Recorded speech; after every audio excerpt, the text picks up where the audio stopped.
Some of the world's greatest warriors have given up, and that includes mixed martial artists. It's just human nature and doesn't really take away from the success and iron will of fighters. Join us as we look at 6 UFC fighters who couldn't continue any longer and gave up. So stay tuned and watch to the end to find out all 6 fighters. Let's get started. Starting with number 6, Cynthia Calvillo. No one thought she could throw in the towel during mid-fight UFC Fight Night 197. Before her fight against Jessica I at UFC on ESPN 10, Cynthia Calvillo hadn't competed at flyweight since making her debut in a mixed martial arts competition in 2016. She spent the majority of her career dominating the strawweight division. Her only loss came at the hands of the great Carla Esparza, who is the current champion of the strawweight division. The Californian decided to compete in the flyweight division after missing weight for the 3rd time. She went on to lose her next 2 fights before being matched up against Andrea Lee. The fight got off to a hectic start, with Lee eventually dominating her opponent with high-volume punching as the pace picked up. In the 2nd round of the fight, Calvillo began dropping her hands in anticipation that she would be able to catch or block the kicks, knees, and punches that Lee was throwing. However, it was all in vain. All that she accomplished was to expose her face to Lee's step-in jabs. If you're a fan of the American kickboxer, you'll know there's no escape from there. The jabs allowed Lee to do additional damage to Calvillo's orbital bone that she had shattered in the 1st round. The damage was too great for the Californian, and she quit on the stool at the beginning of the 2nd round. Next up, number 5, we have Raquel Pennington, who faced Amanda Nunes at UFC 224. Pennington challenged the great Brazilian in an attempt to win the bantamweight belt. Before the fight, as well as during the actual event itself, a lot of attention was paid to the fact that UFC 224 was the first UFC fight card to feature 2 openly gay fighters as the main event. Unfortunately, due to the events that took place inside the octagon, the milestone was almost completely forgotten when the fight was over. Pennington made a valiant effort to unsettle the Lioness in her quest to become the new champion. However, her fear increased as a result of Nunes' cruel treatment of her, and her sense of self-belief diminished with each punch that Nunes threw at her. You just cannot compete against Nunes' punches. It was so bad that Rocky finally gave up on her stool in between the 4th and 5th rounds of the fight. She was discouraged and bloodied, yet she still managed to tell her coaches that she was finished and begged them to call off the match. Pennington's corner, on the other hand, did not comply with their fighter's request, which caused widespread outrage in the MMA community. Within 2 minutes of the 5th round, the helpless fighter found herself on the receiving end of a TKO, becoming one of the few boxers to resign on the stool, but still continued fighting all the same. Following up, number 4, Chris Leben didn't live up to his reputation of being Andre Silva's successor at UFC 168. This one shocked not only the fans, but also the whole MMA community. Chris Leben, who is regarded as the next Andre Silva of UFC, was up against Uriah Hall at UFC 168. If you don't know Hall,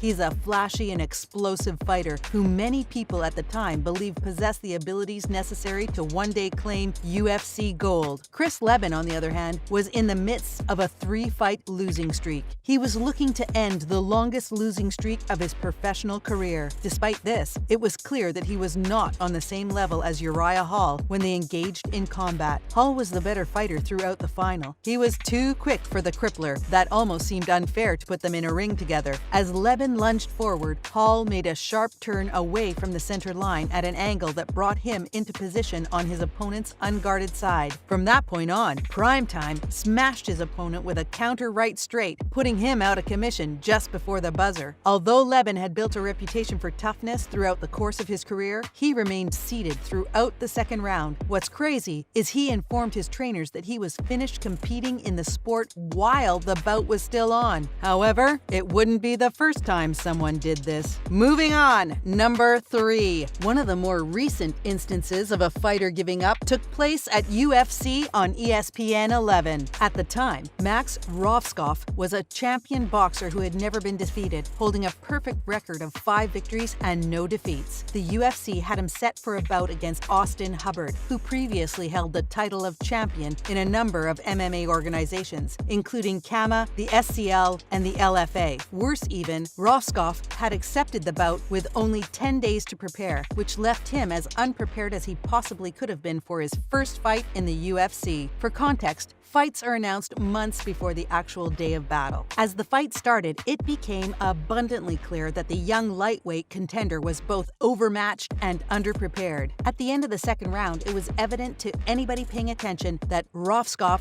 did not have any fuel left. As the lightweight contender made his way back to his corner, he repeatedly pleaded with his trainers to end the fight because he lacked the willpower to go on. However, his cruel coaches urged him to keep going. When the ref, Mark Smith, noticed that the UFC newcomer never stood up from his seat, he decided to take a timeout in order to evaluate the fighter's condition. The match was terminated as a result of Rovskov's negative response when he was asked if he wanted to continue the battle. Seems like winning is more important to the coaches than their fighter's life. What's more, number 2, we have BJ Penn, who is one of the best mixed martial artists of all time. Penn was a former lightweight champion of the UFC who continued to compete much past the prime of his career. He was famous for his precise boxing, slick Brazilian jiu-jitsu technique, and fearless warrior mentality. At UFC 94, he was supposed to square off against Georges St. Pierre, who is also a world champion. Within the confines of the octagon, this was not the first time that the Hawaiian and Canadian legends had collided with one another. Both competitors faced off at UFC 58 years ago, in which St. Pierre emerged victorious in a battle decided by a split decision. Now it was time for another bout 3 years later. The Prodigy stated in the lead-up to their rematch was that he was willing to fight to the death before saying that he would try to kill his opponent inside the octagon. When they ultimately fought each other, the opportunity presented itself for the Canadian to show what he was talking about. However, it was St. Pierre who was able to secure many takedowns and smash the Prodigy throughout the last 4 rounds of the fight. In direct contradiction to his earlier statements that he would fight to the very end, Penn, upon returning to his corner, pleaded with his brother to end the battle. The plea made by the Hawaiian was granted, and GSP was awarded the victory via technical knockout. Finally, number 1, it's time for Joanna Jędrzejczyk,